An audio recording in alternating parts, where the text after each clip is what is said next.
नमस्कार, अन्नपूर्णा रेसिपी या चॅनलमध्ये आपले मनपूर्वक स्वागत। आज आपण करणार आहोत वाटाणे आणि बटाटा यांची एकदम मस्त अशी भाजी करणार आहोत। मसाला न करता एकदम मस्त भाजी करूया आपण। आता त्यासाठी मी इथे वाटाणे घेतलेले आहे आणि 3 मीडियम साइजचे बटाटे घेतलेले आहेत। बटाट्याचे वरचे साल आपल्याला काढून घ्यायचे आहे। तुम्ही बटाट्याचे साल राहू देत असाल तरी चालते, मी इथे काढून घेत आहे।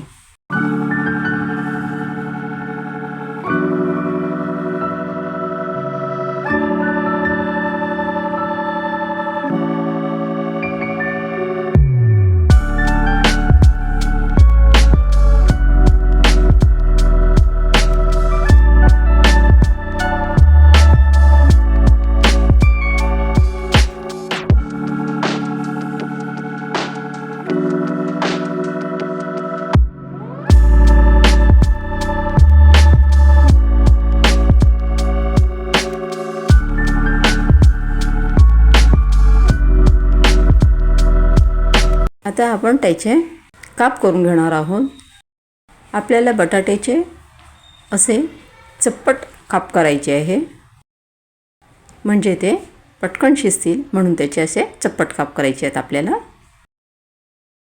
मोठे जरी केले तरी त्याचे चप्पट काप जर केले तर बटाटे लवकर शिजतात।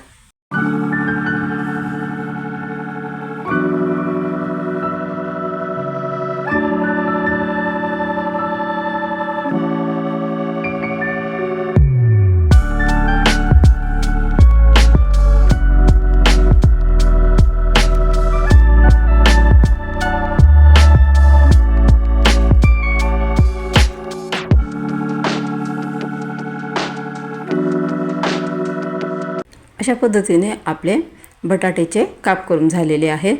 आता हे बटाट्याचे काप काळे पडू नये म्हणून आपण पटकन ते पाण्यात टाकायचे आहेत।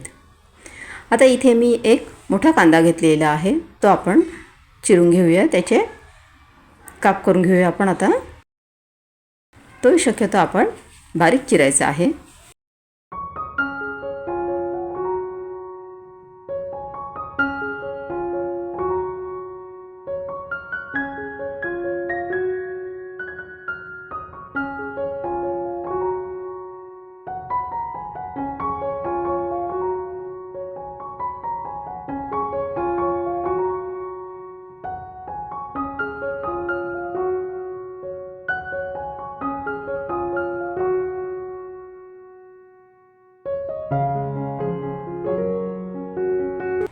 नंतर इथे टोमॅटो कापून घेते आहे मी। टोमॅटो आपण मोठा कापला किंवा बारीक काप जरी केले तरी चालतील, पण शक्यतो बारीक केले तर तो कढईमध्ये लवकर मऊ होईल।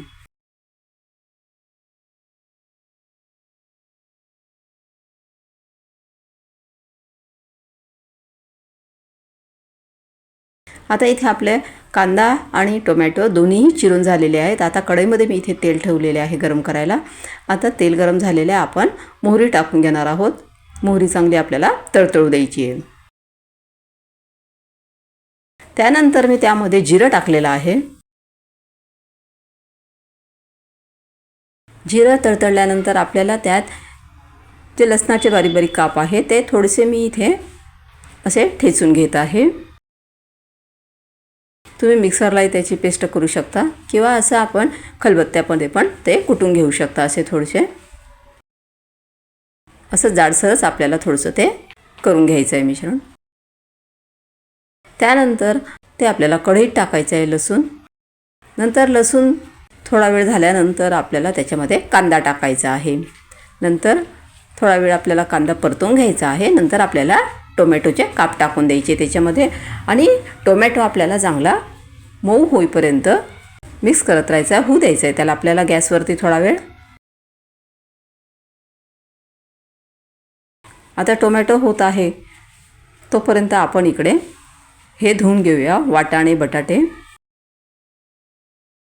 आता इथे मी वाटाणे आणि बटाटे धुवून टाकलेले आणि एका प्लेटमध्ये काढलेले आहे।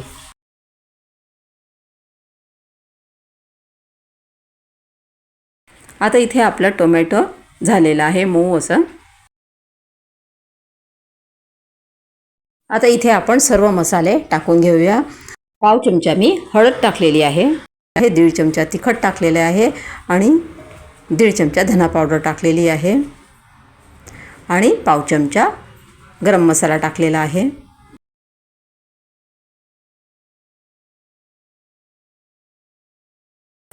हे सर्व मिश्रण आपल्याला चांगले मिक्स करून घ्यायचे आहे.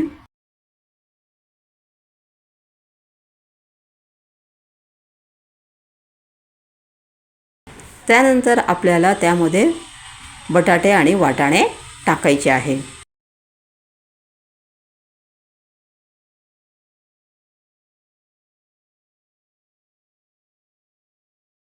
आणि हे मिश्रण आपल्याला मिक्स करून घ्यायचे आहे.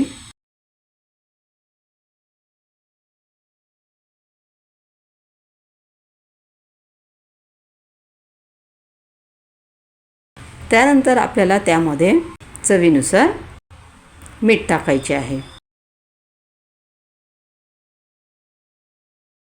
आता इथे मी मीठ टाकून घेत आहे. आता मीठ टाकल्यानंतर आपल्याला काय करायचं आहे, चांगलं मिक्स करून घ्यायचं आहे हे.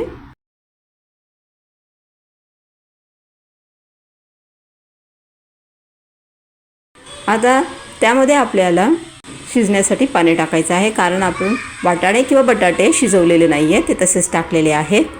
वाटाणे हे नरम असतात आणि बटाट्यांचेही आपण चप्पट काप केलेले आहे, त्यामुळे ते पाणी टाकल्यावरती फोडणी दिल्यावर सुद्धा ते पटकन शिजतील. आपण आधी शिजवून घेतलेले नाही आहे ते. आता इथे शिजण्यासाठी थोडे आपल्याला पाणी टाकायचे आहे. त्याच्यामध्ये मी इथे 1.5 ग्लास पाणी टाकलेलं आहे, कारण थोडासा मला रस्सा भाजी करायची आहे म्हणून.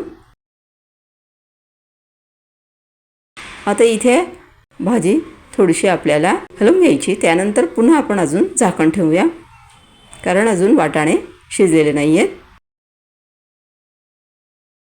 आता इथे तुम्ही बघू शकता की आपली भाजी ही छान झालेली आहे.